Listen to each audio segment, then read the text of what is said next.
Mike Martin, Sheboygan A's live stream announcer in the Skybox with Tim Moyer. We're going to review the 2022 historic season. Tim, before we get into that, Denny said that he felt this is one of the top 5 teams in the history of Sheboygan A's baseball. What qualities did this team possess that caused them to be so successful? Well, we played till the last out of every game. The guys played really hard, and they got along. We had a really good commitment this year. Guys showed up regularly. We had our core players there all the time. The biggest thing was we had good leadership, and our starting pitching was just phenomenal this year. They did a great job for us. So, let's talk a little bit about the major accomplishments this past season. Which one meant the most to you and why? Let me run through them real quickly. Won the season opening play ball tournament, won the Wisconsin Amateur Baseball Association tournament at West Bend, set a franchise record winning 17 games in a row, won the Northeastern Wisconsin Baseball League regular season for the first time, won the Northeastern Wisconsin postseason tournament, won the Wisconsin State League postseason stepladder tournament. And I'm not done yet. We got 2 more on my list. I know you got a whole lot more on yours. The pitching staff set a new season record with 547 strikeouts. Jared Recolitis set a new single season ERA record of 0.45. And Harry Stelt reached 400 RBIs in his A's career, and I know you have some more information on him. But of those things that I mentioned, Tim, what stands out to you and why? well, winning all of those things, they're all pretty much on par, but winning the Northeastern League for the first time was special, and the 17-game winning streak was really special. We had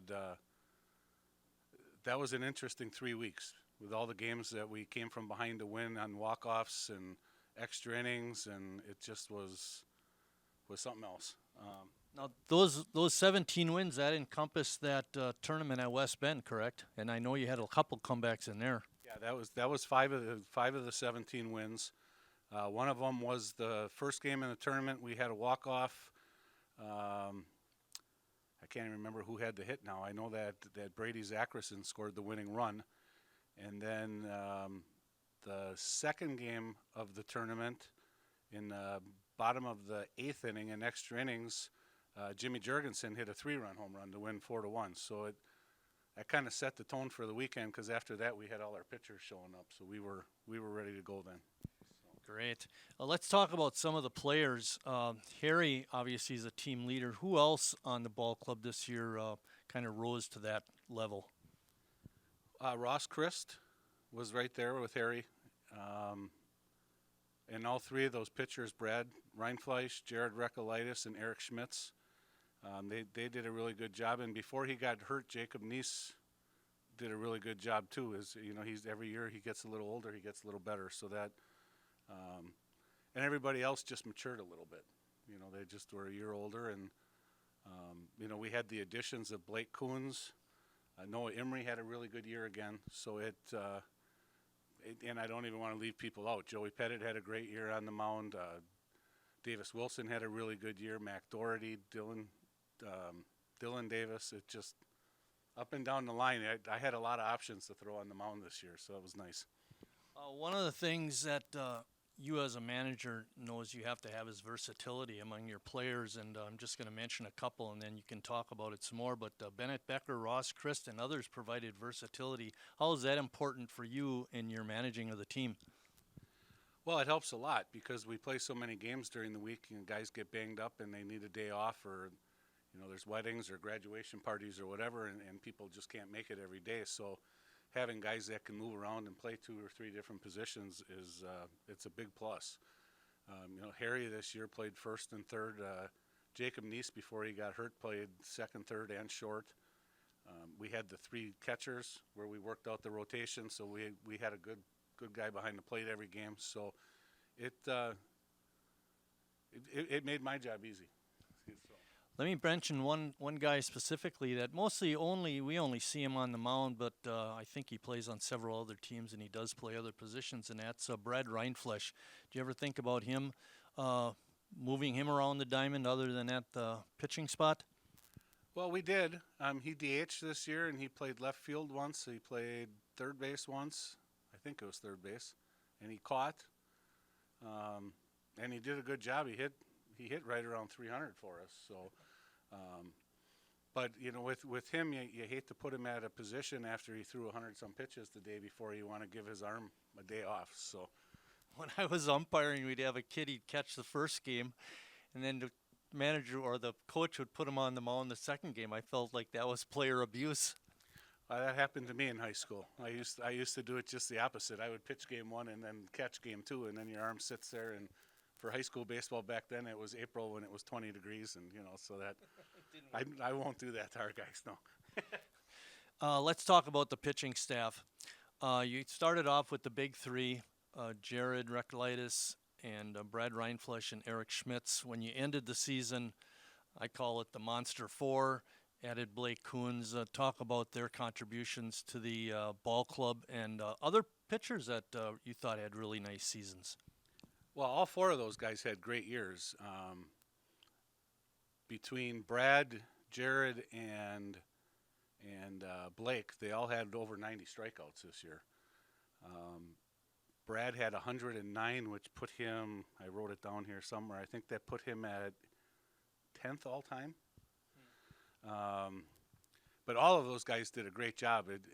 But the depth that we had, like I said earlier, with Davis Wilson and Noah Emery and Joey Pettit, we played 7 games a week, but we had 6 really quality starting pitchers, and I don't want to leave the other guys out either, because Dylan Davis and Mac Doherty did a great job in relief. Dawson Silvosky threw the ball well for us, and they all went deep into games. It was kind of nice not having to think about making pitching changes until the 6th or 7th inning.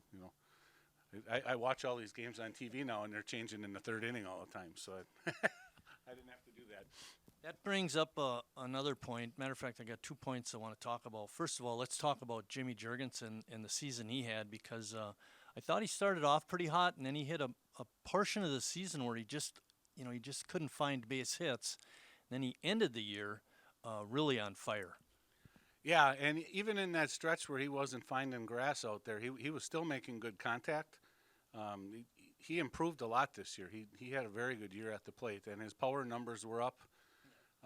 And his strikeouts in that one little stretch were up a little bit, but for the most part, those came down this year, which is why his RBIs went up, because he was putting the ball in play more, and a lot of the outs were productive outs. He was still hitting fly balls and ground balls to knock runners in. So we're hoping he comes back next year again, because he had a really good year. The other point I wanted to ask you about was the trends in Major League Baseball is strikeouts and walks. You don't see many high average hitters. Do you see that trend working its way down into amateur baseball? I didn't see it with our team. I mean, we hit for a pretty high average this year. We hit for 60 or 70 points above our opponents this year. And our pitchers, Recolitis only walked 10 guys all year, and he struck out 95. So we didn't give a whole lot of free passes. But you do see that. You see people swinging from their heels a little more, and maybe counts where they should be working a count. They're still trying to hit doubles and stuff. But with our team, that really wasn't an issue this year, so I hope it stays that way. Let's talk about the coaching staff. I know Kenny Nazy is like an official coach. He was there almost all the time, and I think he filled in for you 1 or 2 times this past season when you couldn't make it. And then, of course, there's Cole McClovic. Talk about their contributions to the team and anybody else that may work in that kind of a role. Well, they were invaluable. Kenny did a great job, and when having Cole around was fantastic, because then I was able to stay in the dugout and try to think ahead towards position changes and things, and I didn't have to worry about coaching third base every inning, and that really helped.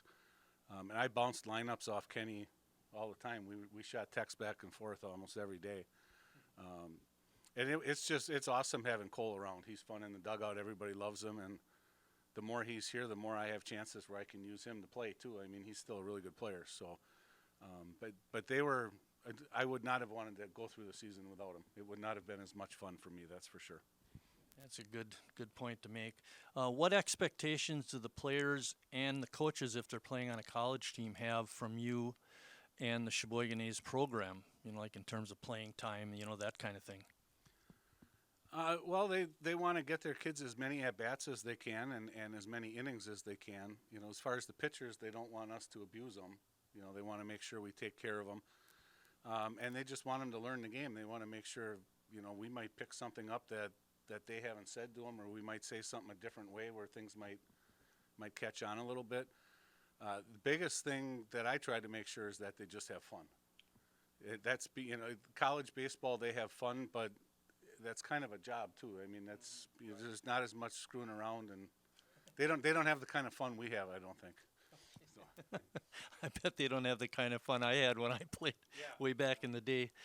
Now that there's a change in Sheboygan baseball with your dad retiring, will that expand your role in any way? A little bit. I'll be sharing the GM duties with Bill Weinug and with Wayne, so we'll be doing that, and I won't be doing all of it. We're going to kind of split it into thirds, really. I'm going to help with the scheduling and getting players, and Bill's going to handle buses and uniforms and ordering equipment and stuff. So I think it's a good split because those are the things that we were doing now anyways. So. Last question. When you became manager, did you have any pressure? Did you feel any pressure because your brother David had managed previously and had good success? No, just because that was so long ago. If he would have been the season right before me, I probably would have. I have to admit, I really wanted to beat his 49 wins this year. I was a little disappointed in that. At one point, I thought we were going to get that, but no, he was a great coach. So he coached in college. He was the head coach at Lakeland, and I've been assistant coaches everywhere. So I wasn't trying to be him. I'm just doing the best I can. All right, great answers, Tim. Thanks for discussing the 22 season with us. Have a pleasant off season, and we'll see you in the spring. Sounds good. Thank you.